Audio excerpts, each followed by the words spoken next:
voltamos ao último bloco sobre água, escassez de água, com o professor Dr. Antônio Sérgio Mendonça.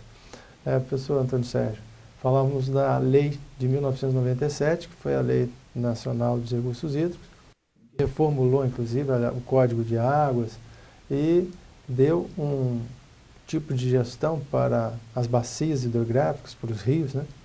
A gestão compartilhada, meio que copiando o modelo de gerenciamento das bacias na França, em que Charles de Gaulle, em 1969, acabou adotando esse sistema de gestão das bacias hidrográficas por conta de uma seca muito grande que aconteceu em Paris e problemas graves que ele teve que envolver a agricultura, os milhares de municípios que existem na França, apesar de ser um estado um pouco maior do que Minas Gerais. Tem muitos municípios e muitas lideranças e acabou fazendo o sistema de gestão, o bacia hidrográfico que nós copiamos. O que ainda não deu certo aqui? Um fato interessante que essa Política Nacional de Recursos Hídricos nasceu por pressões de organismos internacionais que financiavam a questão da convivência com a seca no Nordeste. Então, no Ceará, em outros estados que estavam tradicionalmente secos, né? E o que os técnicos dos órgãos internacionais colocaram é o seguinte: nós estamos financiando a adutora, financiando, mas existe uma série de outras ações importantes também para que o investimento nessas estruturas possa realmente beneficiar a população e tem que ter uma base jurídica. Então surgiu a partir dele uma política nacional de recursos hídricos. Então no Ceará, antes mesmo dessa política, eles já tinham um gerenciamento, uma outorga de água, exatamente por exigência de órgãos ambientais. Então já havia uma gestão maior. Por quê? Porque eles estavam em questão crítica. Nós estamos vendo a questão crítica aqui nesse momento. Então, muitos achavam que não era prioritário implementar política de recursos hídricos no Espírito Santo, porque era muito abundante. Então, muitas vezes a gente colocava isso, as pessoas achavam, não, então está querendo puxar para o assunto de água, como se fosse um interesse até, muitas vezes, pessoal de quem estava citando, dos técnicos da área. Mas é isso que eu coloco. Esse momento é um momento importante para agilizar a implementação dessa política estadual e nacional de recursos hídricos. Os comitês de bacias, por exemplo, são de importância fundamental. Por que tem tido pouca importância na realidade política, a atuação deles, a voz dos dirigentes dos comitês de bacia? Ocorre o seguinte, que muitas vezes ocorre uma desmotivação. Sim. Num período assim, de que nós estamos de não estar em falta de água, o tema água termina sendo muito mais uma discussão genérica. Mas mesmo no período de falta d'água que nós estamos vivendo aqui, os comitês não estão sendo convocados para estarem apresentando soluções. Não foi evocado os planos de gestão de bacias que os comitês estão pedindo para serem elaborados, alguns já fizeram.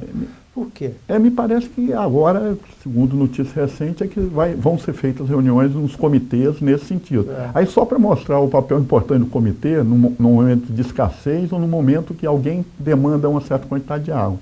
Foi o caso da outorga de água usando o Capivari Jundiaí para abastecer São Paulo.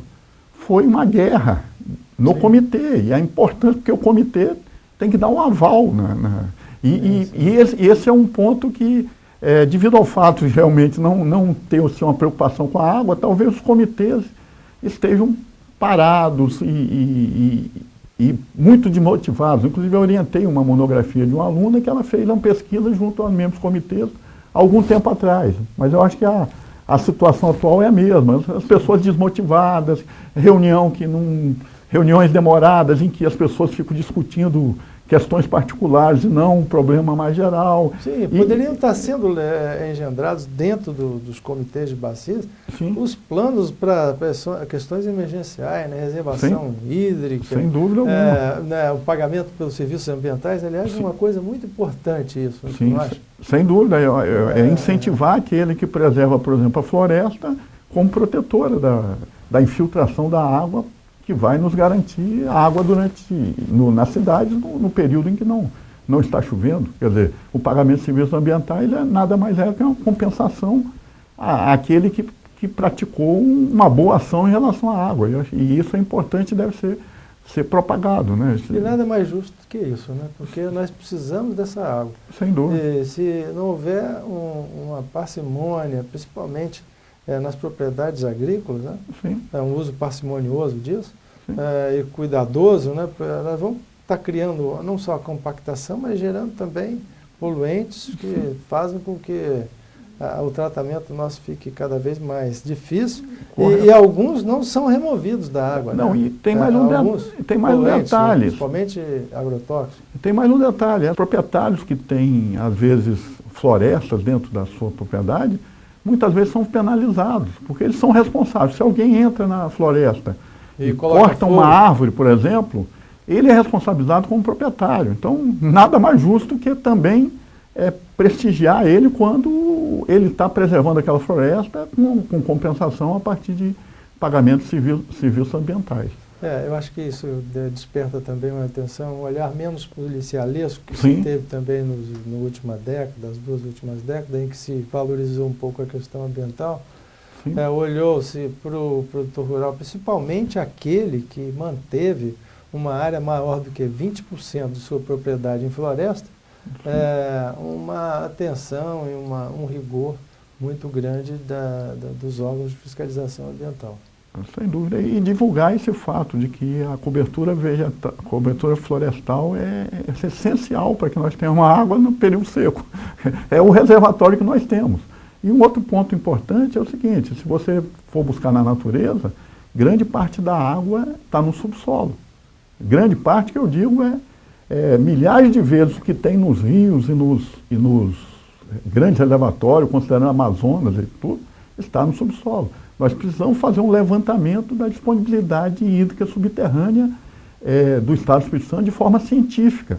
Quer dizer, não perfurar um poço e dizer, não deu água, deu água. Hoje nós temos técnicas de sondagem geofísica que te permite verificar camada por camada onde existem bons aquíferos, onde possa haver abastecimento. Quer dizer, uma outra fonte que a gente negligencia muitas vezes. Ou até, às vezes, utiliza de uma forma irresponsável, né? Às vezes fazendo furos, contaminando a água subterrânea, né? Não, sem dúvida. Necessitaria um cadastro desses poços, acompanhamento de níveis para ver se não está exaurindo. Porque o detalhe é o seguinte: quando você constrói um poço, você não pode permitir que o nível da água baixe. Você tem que ver o seguinte: você só pode tirar aquilo que a chuva fornece. O que é sustentável. O que é sustentável, exatamente. Senão você vai causar problemas para o próprio poço e para os vizinhos. Tem limitações, as pessoas Exatamente. têm que entender essas limitações.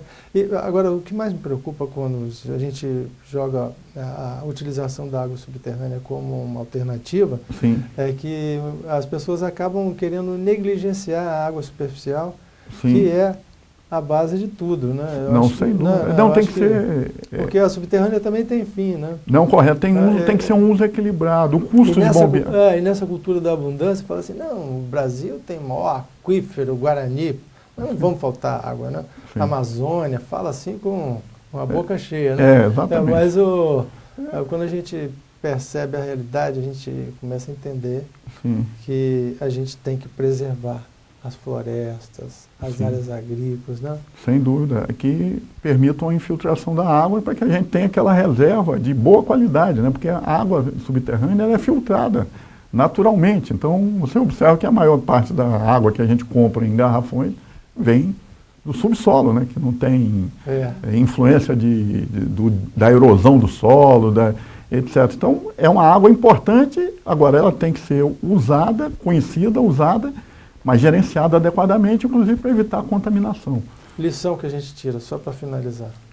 Nós temos que tirar dessa crise uma oportunidade para tornarmos no dia a dia da população, dos nossos governantes, a água como um bem escasso e que precisa ser tomado tomando muito cuidado para que ele não seja prejudicado tanto em qualidade quanto em quantidade, porque o homem depende da água para sobreviver. Muito obrigado, professor Antônio Sérgio Mendonça, mais uma vez pelos seus esclarecimentos aqui no nosso telespectador. Eu que agradeço, estou à disposição para as próximas. Música